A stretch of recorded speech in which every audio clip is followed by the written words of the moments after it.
Thomas Friedman, Pulitzer Prize-winning New York Times columnist, was this year's speaker at Wilkes University for the Outstanding Leaders Forum. Prior to his speech at the Kirby Center, Friedman answered questions from area high school students.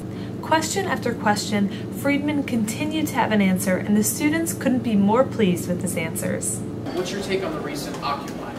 Yeah, I think the Occupy movements, whenever you see a phenomenon that's this broad, happening in so many places, and not just in America, in different iterations in India, Israel, even the Arab Spring is some variant of it. I think you should take it very seriously. I think maybe, the Occupy movement hasn't fully found its voice yet in terms of a specific set of demands, a specific leadership, a specific follow-up.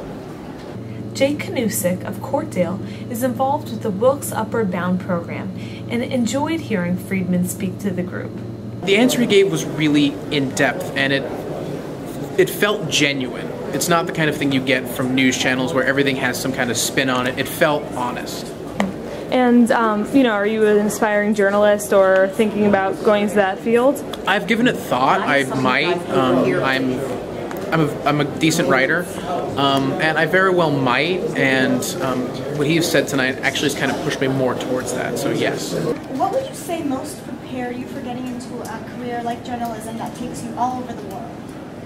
Well, that's another good question. It's really good. I can type really fast. Did well in English and know how to write. That's all important. Have an interest in economics and politics. That's all really important. But there's actually one skill you need, I think, to be a good journalist, which if you don't have it, doesn't matter how many words or many you can type. And that's that you have to like people. Unfortunately, you'd be amazed how many journalists hate people. But you actually have to like people. You have to actually enjoy hearing their stories and eliciting their stories, the crazy things they say and do and aspire to. And if you like people, people will open up to you. And if you don't like people, they won't.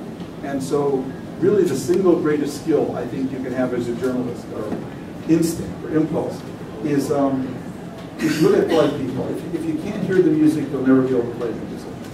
So I really like people. I like hearing. I interview people everywhere I go. I could spend an hour here and talk to you all and write a column about it. Caroline Bendersky from MMI Prep thought Friedman's answer was refreshing and genuine. I really enjoyed his answer just because journalism is something that I've been considering more and more myself. And the fact that you have to really like people and you have to like listening to different things and learning so many different things from around the world, I thought that was really, really interesting and really refreshing to hear. I thought it would be more along lines of technicality, like, he went to school to study journalism, or the journalism class that he had in high school. I didn't really expect it to be so humanistic and so genuine. I like that. In your opinion, what would be the one most important thing to make our country a #1 country again? The thing we've lost lately is we've lost our ability to act collectively. We've lost our ability to pull together behind a single objective. Trent Gray from Nanticoke, also with the Wilkes Upward Bound program, said that he agreed with most of what Friedman said. Well, I asked him what, in his opinion, would he think be the one greatest thing that would make our country a #1 country again. And I was extremely satisfied with the response he gave me. He's a really knowledgeable man, and what he said made a lot of sense, and I agreed with my own views of what he said. It's what you want to be, like a people person.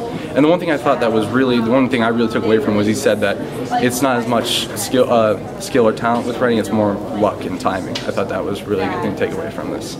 For more information on the Outstanding Leaders Forum or Wilkes University, go to www.wilkes.edu.